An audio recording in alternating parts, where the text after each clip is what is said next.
जय हिंद दोस्तों। आप लोग बढ़िया होंगे, उम्मीद है। आपको पता है कि सिविल सर्विसेज उत्तराखंड पीसीएस का जो प्री का एग्ज़ाम है उसकी आंसर की आ गई है। और उसी आंसर की के बेसिस पे क्योंकि आंसर की तो सभी ने मिला ही ली होगी, जितने कई लोगों ने नहीं मिलाई डर के मारे, कई लोगों ने डर के मारे मिलाई ली, कई लोगों ने ये सोचा यार मिला के देख लेते हैं क्या होता है। ठीक है ना। तो ये सब तो आप सब ने कर ही लिया है। ठीक है। तो मेन बात इसमें क्या है कि बेसिकली क्या है, बहुत सारे बच्चे इस चीज़ को लेके खुल के नहीं बोल पाते हैं, सभी का यही होता है। और जब कोई क्या है एग्ज़ाम हॉल से बाहर आते हैं आप लोग, तो एग्ज़ाम हॉल से बाहर आने के बाद हमें लगता है ये भी सही है, ये भी सही है, ये भी सही है। और आंसर की आने के बाद क्या है, बहुत सारे बच्चों के क्या हो जाते हैं, 20 प्लस क्या हो जाते हैं, रॉन्ग हो जाते हैं। कई लोगों के इसमें 40 प्लस रॉन्ग भी हुए हैं, कई लोगों के 30 प्लस, कई लोगों के 60 प्लस ऐसे रॉन्ग हुए हैं।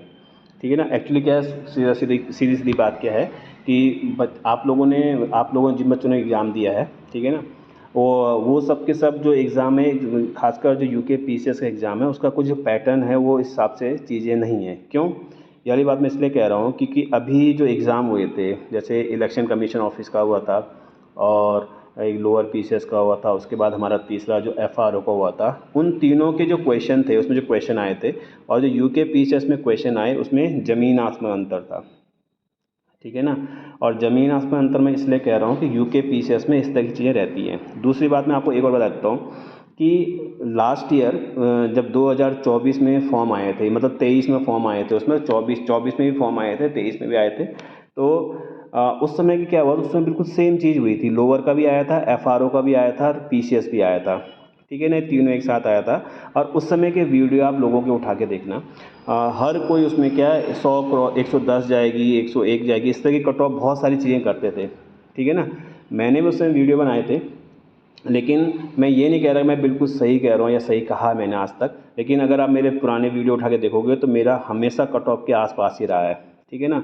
तो कोई बहुत बड़ी बड़ी बातें करने की आवश्यकता नहीं है। कई सारे लोग क्या है, सेफ जोन लेके चलते हैं कि हम इसको प्लस माइनस या फिर इतने आसपास कह देते हैं, लेकिन उससे फ़र्क ही नहीं पड़ता क्योंकि रिजल्ट तो आना ही है, 2 महीने बाद 1.5 महीने बाद रिजल्ट आना ही है, सबको सामने नज़र आ जाएगा क्या क्या चीज़ें हैं इसमें।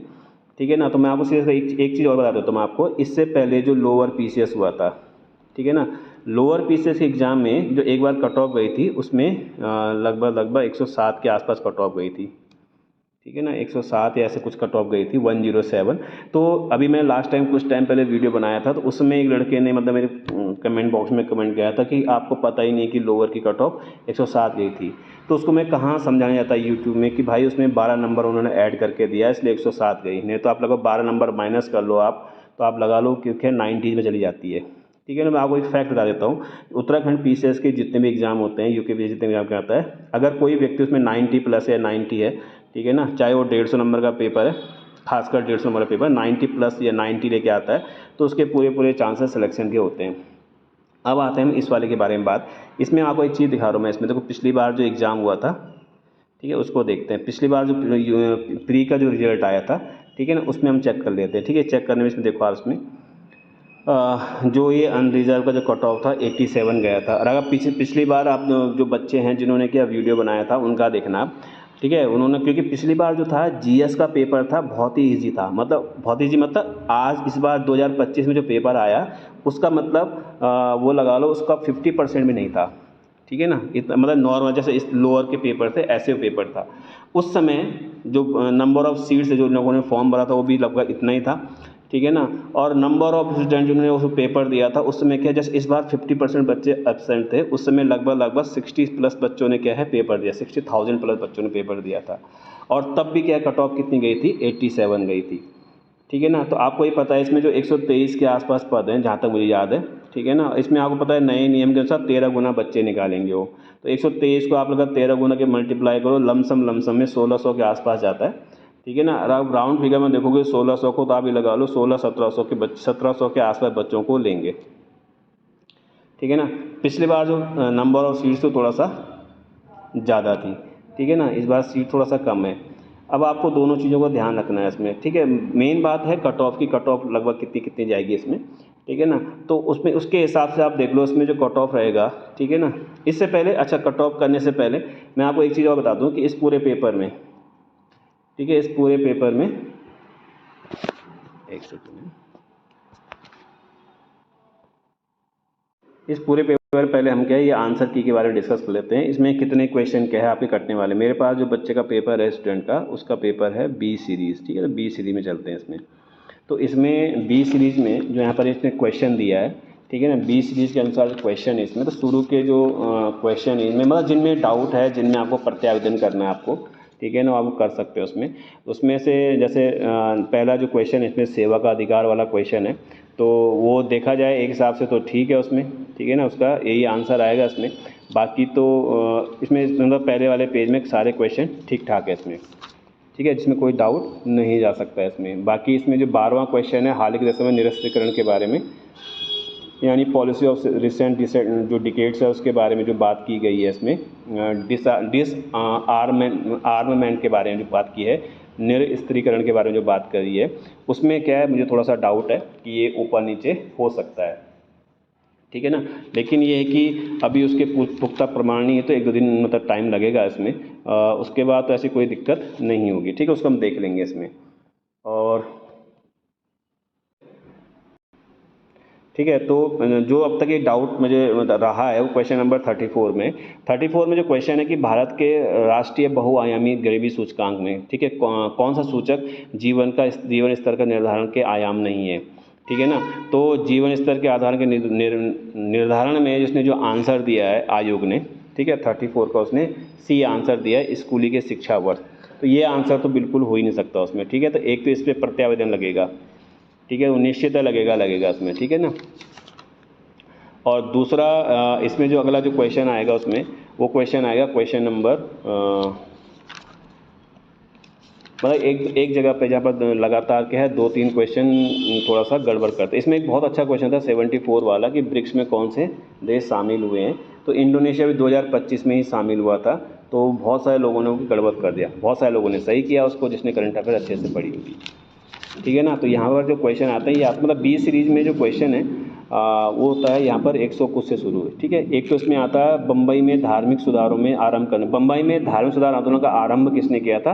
तो सीधा डायरेक्ट आंसर प्रार्थना समाज, इसमें कोई दो राय नहीं। परमहंस मंडी तो वैसे बंगाल में थी, ठीक है ना, दक्षिण भारत वो गई थी, लेकिन क्या है इस तरह की चीज़ें नहीं करी। तो आप क्वेश्चन नंबर 104, अगर आप में से किसी का क्या है बी सीरीज है और आप देख रहे हो उसको, तो आप 104 पे, और इससे पहले मैं 34 जो आप बताया उसमें आप क्या कर सकते हो, प्रत्यावेदन लगा सकते हैं, ठीक है। एक 104 हो गया, तो एक आपका क्या क्वेश्चन नंबर 34 हो गया, ठीक है, एक 34 हो गया, एक 104 हो गया, इसमें आप लगा सकते हो। दूसरा इसमें मतलब जो मुझे डाउट है, ठीक है ना, आप इसमें क्रॉस चेक कर सकते हैं। गोरखा प्रशासन के समय न्यायाधीश को विचारेगा जाता, बेसिकली गोरखा शासन प्रशासन के समय, गोरखा प्रशासन के समय जो न्यायाधीश था, ठीक है, वो बेसिकली सैनिक ही होते थे, ठीक है ना।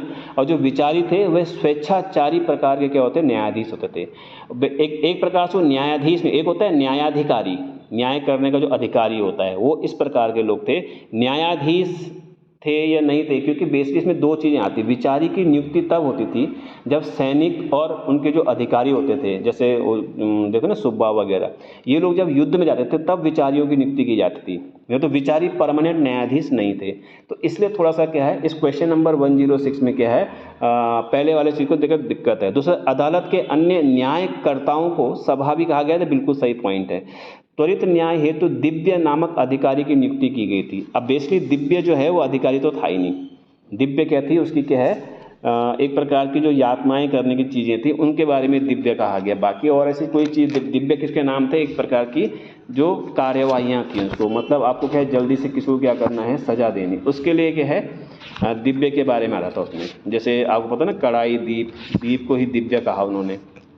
तो ये सब उसमें आते थे। तो इसलिए क्या है आपको थोड़ा सा इन चीज़ों में ध्यान, क्योंकि देखो उनका जो टैक्सेस थे वो अलग थे। मांगा कर हो गया, टीका भेंट हो गया, पुंगाड़ी कर हो गया, तिमारी हो गया, पगड़ी हो गया, ठीक है ना, वो अलग थे। तो यहाँ पर जो गोलादीप गोरखों की न्याय प्रक्रिया थी, ठीक है ना, उसके बारे में बात कर रहा हूँ मैं। तो गोरखों की न्याय प्रक्रिया में उन्होंने क्या है दिव्य नामक अग्नि परीक्षा थी। तो दिव्य कोई अधिकारी नहीं था, ठीक है। अब निश्चयता कराने वाला तो कोई अधिकारी होगा, लेकिन वो दिव्य नामक अधिकारी की नियुक्ति की गई, तो दिव्य नामक किसी अधिकारी की नियुक्ति नहीं की गई थी। दूसरा जो ये दिव्य नामक उसने अधिकारी जो वर्ड लिखा, बेसिकली देखो हम क्या है जो आयोग ने क्या है वर्ड्स का यूज़ किया है उसके बेसिस में बता रहा हूँ आपको कि ये क्या है रॉन्ग है इसमें, ठीक है ना, मतलब ये बिल्कुल भी सही आंसर नहीं है। अगला जो है चौथा क्वेश्चन है इसमें जो 109 है, ठीक है, 109 क्वेश्चन है, इसको हम लिख लेते हैं यहाँ पर 109। इसमें क्या 1857 विद्रोह के बारे में है। तो इसमें क्या है, जो कॉजेस ऑफ इंडियन रिवोल्ट जो बुक लिखी है वो सैयद अहमद खान ने लिखी, बिल्कुल सही बात है इसमें। और मंगल पांडे को फांसी 29 मार्च को हुई थी, बिल्कुल गलत है।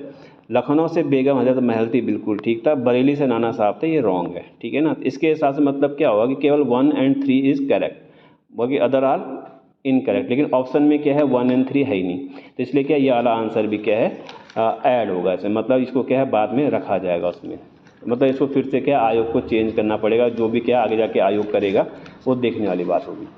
तो सीधा सीधा आप ये समझ लो उसमें कि जितनी भी चीज़ें हो रही थी या जितने बच्चों ने, अब हम आते हैं मेन कट ऑफ के ऊपर, ठीक है, एक सेकेंड है। तो कट ऑफ के लिए क्या करना पड़ेगा, इसमें कट ऑफ में मैं आपको एक चीज़ समझा देता हूँ। इसमें दो तरह के क्या है रिजल्ट आते हैं। देखो इसमें पिछली बार का जो रिजल्ट है उसको आप देखो, पिछली बार के रिजल्ट में चीज़ें देखो, इसमें जो आपका ये समेकित पद होते हैं, समेकित मतलब जिनके लिए एक ही कट ऑफ बनेगी, डिप्टी कलेक्टर, पुलिस उपाधीक्षक, होमगार्ड, सहायक आयुक्त, राज्य कर आयुक्त, वित्त राज्य कर अधिकारी, जितने भी पद हैं, ठीक है, जितने आपको समेकित पद दिखाई दे रहे हैं, इनकी एक कट ऑफ जाएगी।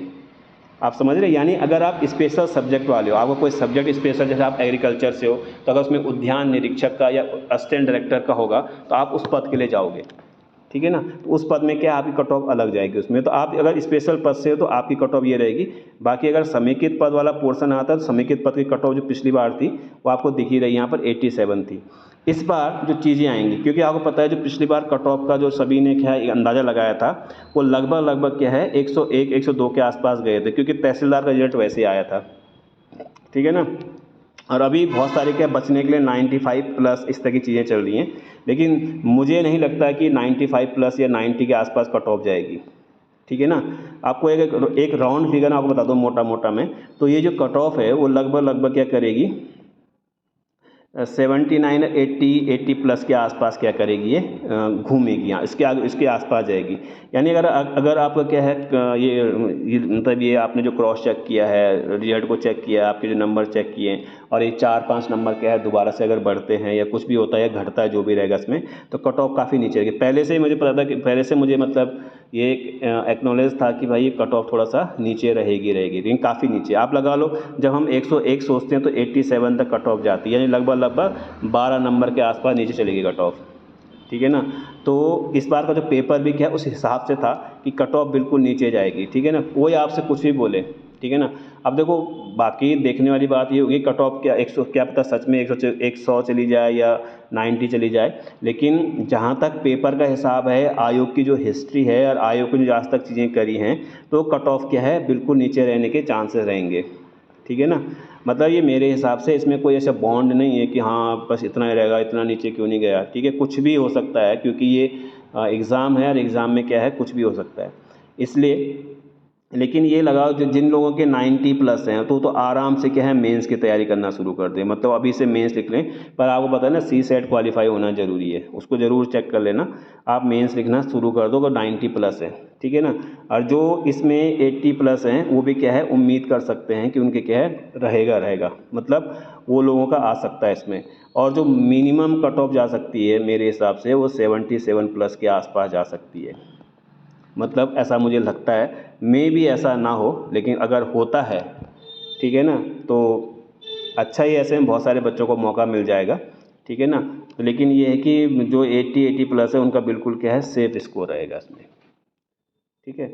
बाकी अगर आपको इसमें कोई भी डाउट लगता है कि इतना नीचे जा ही नहीं सकता वगैरह, देखो होने के लिए कुछ भी हो सकता है 95 में उनको बच्चे मिल जाएं, क्योंकि पदों की संख्या कम है, तो हो सकता है क्या और 1600 बच्चों में मिलना आसान हो जाए, ठीक है ना। कोई बहुत सारे बच्चे झूठ भी बोलते हैं कि हमारे इतने नंबर आ रहे हैं, तो इसलिए क्या है आपको क्या है दोनों चीज़ों को लेकर चलना है। और इसमें जो मैं आपको बता रहा था, इसमें ये तो हुआ समेकित पद का, इसमें जो दूसरा कट ऑफ आती है इसकी आती है, देखो उप शिक्षा अधिकारी, स्टाफ ऑफिसर, विधि अधिकारी, इसकी जाती है। देखो पिछली बार इसकी उनकी 87 थी, इनकी 89 थी, ठीक है ना, यानी ये भी क्या 90 से नीचे थी। तो इस बार क्या हो सकता है इसमें जो चीज़ें आती हैं, इसमें जो ओबीसी है देखो उनका 89 पॉइंट समथिंग था, नहीं ईडब्ल्यूएस था, ठीक है ना। और ओबीसी का जो था इसमें 85 चला गया था नीचे। तो सोचो ना, मतलब जो आपका स्पेशल सब्जेक्ट है उसमें भी आपका सिलेक्शन आराम से हो सकता है, ठीक है। तो बस आप इसमें क्या है, अगर आप 90 प्लस है तो आप तैयारी करना शुरू कर दिए, और जो 80 प्लस वाले हैं उनको शायद किसी और जो आपके मेंस हैं या जो अगला प्री आने वाला पीसीएस का उसकी तैयारी कर सकते हैं। ठीक है, बाकी अगले वीडियो में मिलते हैं। जय हिंद, जय भारत, जय उत्तराखंड।